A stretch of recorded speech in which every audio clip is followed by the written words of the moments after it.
Welcome back, and now for the news in detail. In Pakistan, Prime Minister Imran Khan has announced a special volunteer program to combat the coronavirus pandemic in the country. Speaking to reporters in Islamabad, Khan said registration of the volunteers will begin from 31st of March. Khan said the volunteers will also be sent to affected areas to deliver essential supplies. The Prime Minister added that his government will establish a coronavirus relief fund to counter the lockdown's impact on the economy. He reiterated that there will be no ban on goods transport in the country to ensure the supply of the basic commodities during the lockdown. So far, there are over 1,200 coronavirus cases in the country with 9 fatalities.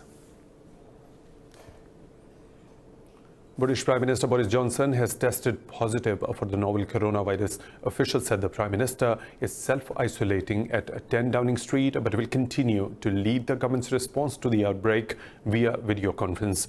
In a video posted on his Twitter account, Johnson said he has developed mild symptoms.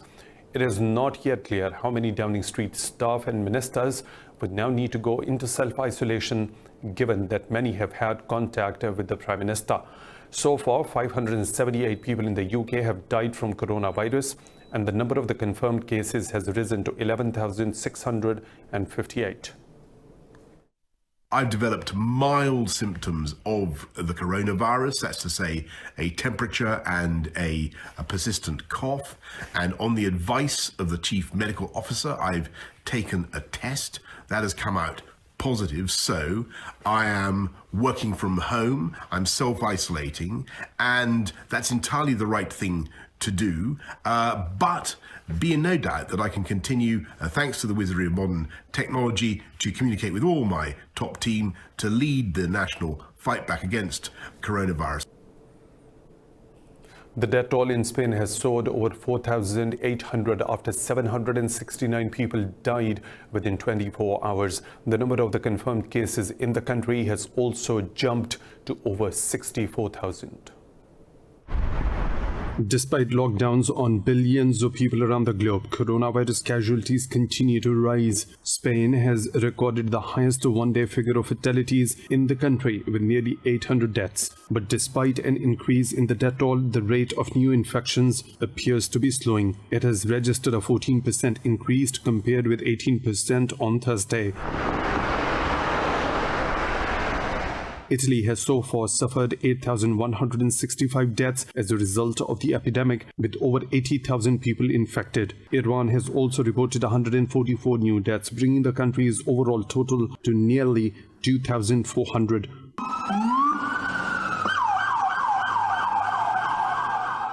The United States has recorded the world's highest number of infections, with 85,000 cases, becoming the new epicenter of the pandemic. In Latin America, the coronavirus cases have surpassed 10,000 based on official government and WHO figures. Health authorities in 4 Arab countries have confirmed the new cases and deaths from the coronavirus. In Tunisia, the health ministry said the country's fatalities climbed to 6 and infections jumped to 227 cases.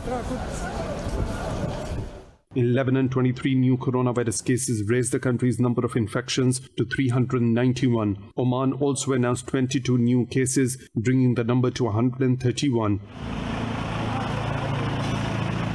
Kuwaiti state media reported 17 new infections in the country, bringing the total number to 225. The number of infections is fast approaching 550,000 worldwide, while the death toll is close to 25,000.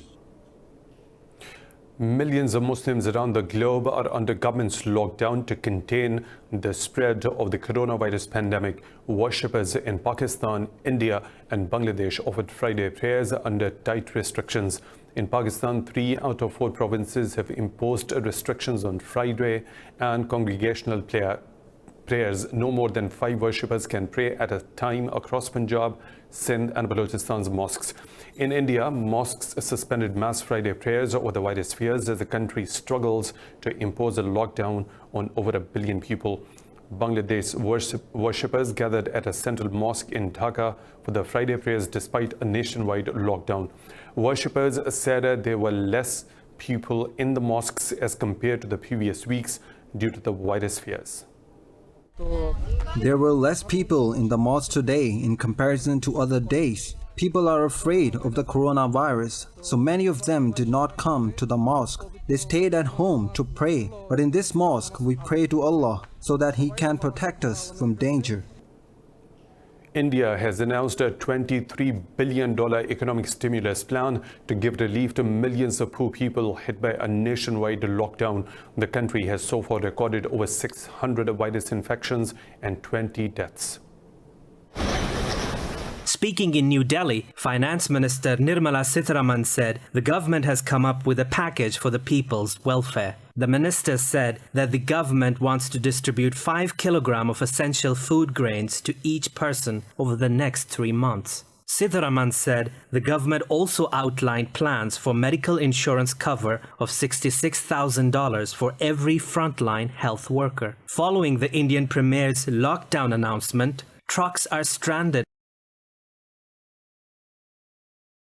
Team to negotiate with the Taliban in a tentative sign of progress in the Doha peace deal. Former Directorate of Security Chief Masoom Stanakzai will head the delegation, which includes 5 women members. The list includes politicians, former officials and representatives of civil society.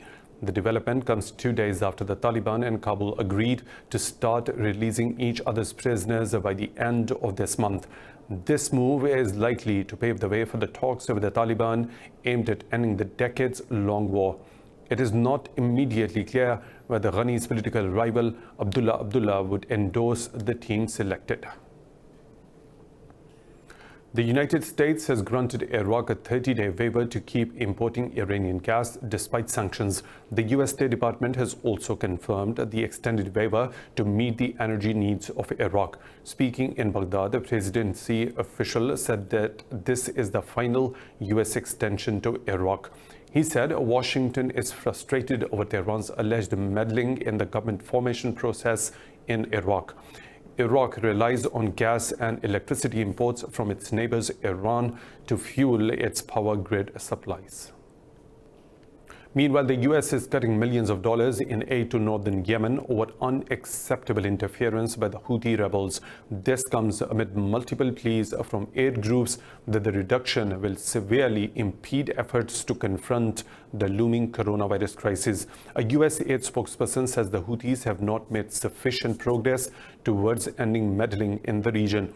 The spokesperson said the organization will continue funding the most urgent life-saving assistance. The U.S. and the UK, along with other donors, have complained for months about rebels trying to slap taxes on aid projects in Yemen. Earlier, aid group Oxfam said the cutbacks will result in a reduction in sanitation schemes vital in the event of the COVID-19 pandemic. Moving on, Israel says it has intercepted a drone of Lebanon-based group HEZBOLLAH in its airspace. In a statement, the military said it shot down the UAV while it was crossing from Lebanon into Israeli airspace. It said the Israeli forces have captured the drone. The statement said that Israel holds the Lebanese government responsible for the offensive. It said the incident is a violation of Israeli sovereignty and is being seen with great severity. After being elected Parliament Speaker, Israel's ex-military chief Benny Gantz has called for an emergency unity government. Addressing the Knesset, Gantz said unusual circumstances require extraordinary decisions. Gantz won the speakership vote with 74 lawmakers in favor and 18 against in the 120-seat chamber. Gantz succeeded Netanyahu ally Yuli Edelstein, who resigned on Wednesday after a row with the judiciary. This could lead to an alliance with his rival Prime Minister Benjamin Netanyahu that will have to jointly fight the coronavirus outbreak. Gantz was tasked with forming a government following the last vote earlier this month. Israel has been mired in a political crisis that has seen the country hold 3 inconclusive elections in less than a year. Cuba has slammed the U.S. for indicting Venezuela's President Nicolas Maduro on alleged narco-terrorism charges. In a tweet, Foreign Minister Bruno Rodriguez said that the move is based on brazen lies.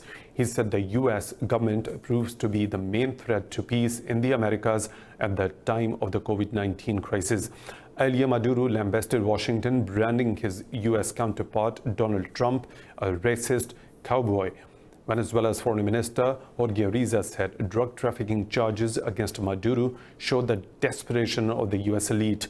Yesterday, the U.S. State Department set up a bounty of $15 million for information leading to Maduro's arrest and conviction. The government of Donald Trump, in an action that is extravagantly extremist, vulgar, miserable, he put out there a number of false accusations like a racist cowboy of the 19th century who puts a price on the head of revolutionaries. We are ready to take them on whatever the environment, to continue beating them. I say to Donald Trump, you are miserable, Donald Trump. U.S. President Donald Trump has signed the Taiwan Allies International Protection and Enhancement Initiative Act into law. The bipartisan Taipei Act says the U.S. should support Taiwan in strengthening its alliances amid Chinese pressure. After Senate, the House of Representatives also unanimously passed the bill on 4th of March.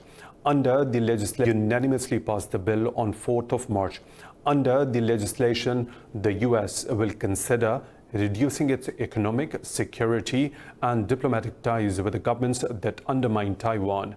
The U.S. will also advocate for Taiwan's membership in all international organizations where statehood is not a requirement. In response, China's Foreign Ministry spokesperson Zhao Lijian has called the Taipei Act a severe violation of the One China principle. It's time for a short break. We'll be back with more stories. Stay tuned.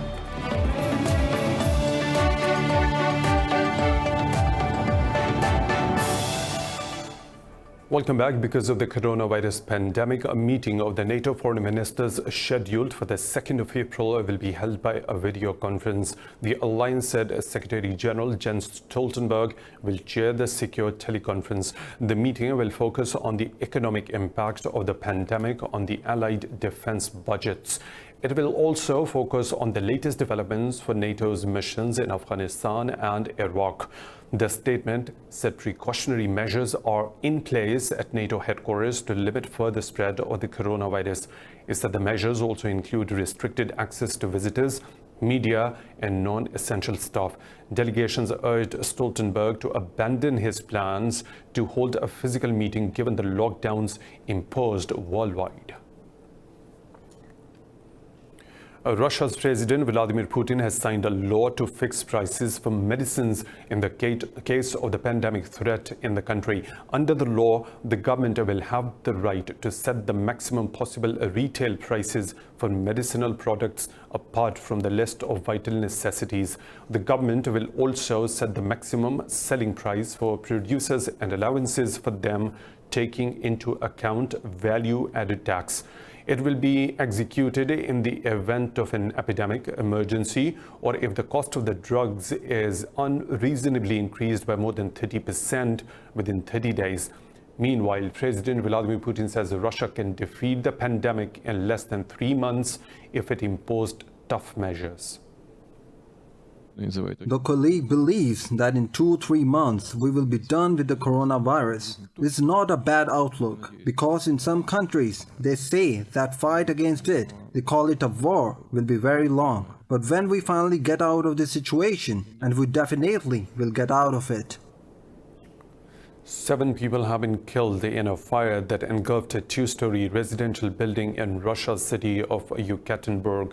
A Russian emergencies ministry says another person suffered severe burns and is hospitalized. In a statement, the ministry said the bodies of all the victims have been found. Russia's interior ministry says the fire may have been deliberately lit but they are still investigating the exact cause. In the Democratic Republic of Congo, government troops have killed 10 members of a rebel group accused of ethnic massacres in the country's restive eastern territory. The military said the commander of the group was also wounded during the shootout. The military added the fighters belong to a local militia called the Cooperative for the Development of Congo. It's an armed political religious sect in Ituri drawn from the Lendu ethnic group. According to a UN report, the ethnic conflict in the gold and oil-rich province has killed 700 people since late 2017. The report adds over 500,000 people have been displaced by the violence since February 2018. Indonesia's most active volcano, Mount Merapi, has erupted, shooting a column of ash some 5,000 meters into the air. A National Disaster Mitigation Agency spokesman said there were no reports of damage from the eruption. Ash and sand covered areas several kilometers away from the peak near the country's cultural capital of Yogyakarta. This was Merapi's second major eruption this month, but authorities decided not to raise Merapi's alert level. In 2010, Mount Merapi's eruption killed more than 300 people and forced the evacuation of 280,000 residents. In Peru, villagers have burnt hundreds of bats to death over fears they could spread the novel coronavirus. Their phobia of the flying mammals seems to stem from a misunderstanding of a genomic research showing the virus may have originated in bats. Run this report. Anxiety about the ongoing COVID-19 pandemic has now permeated every corner of the globe. Non-stop media updates, fake news on the internet, and a misunderstanding of scientific facts seems to be making things worse. Here in this village in Peru's Cajamarca province, residents have roasted some 300 bats alive, believing them to be responsible for the COVID-19 pandemic. The people in a province of the Cajamarca region in our country has killed a group of bats, has burned them alive because of the belief that they transmitted the coronavirus. While research has shown the new coronavirus could have originated in bats, this is still just a theory. Furthermore, experts say there's no question of bats transmitting the virus to humans. We went to prevent this slaughter from continuing and also to educate the population about the species they were killing, which are not transmitters of COVID-19 and which are not transmitters of rabies either, because there were two fears of the coronavirus and of the rabies. Unfortunately, they had killed more than 300 bats and they managed to rescue more than 200, which have been relocated to other remote, more distant caves. There are a number of other myths on the COVID-19 virus doing the rounds. These include allegations that it is a biological weapon and assumptions that it presents no danger to young people. However, none of these assertions can be taken seriously. South Korean COVID-19 test kit manufacturer TAIWAN Bio says it is swamped by orders from North America and Europe. The company adds it has 40,000 test kits ready for shipping, an amount that could be used to test 2 million individuals. After Seoul's successful containment of the coronavirus, testing kits manufactured in the country have become a major export. 47 countries have reached out to South Korea asking to import COVID-19 diagnostic tools.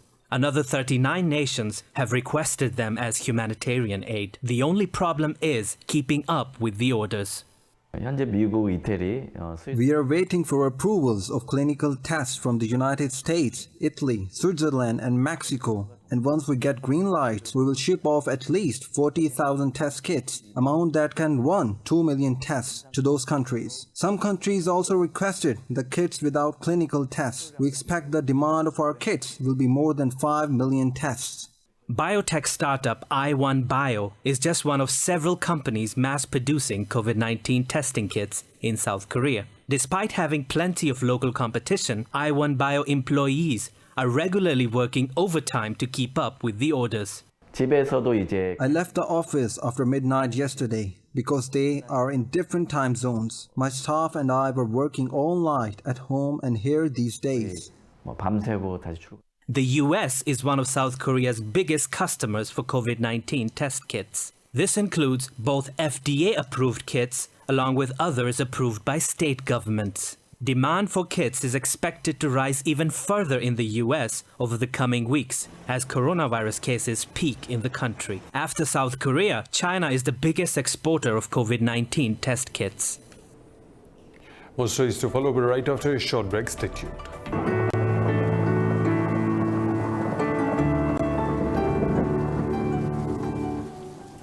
And now the weather situation from around the globe.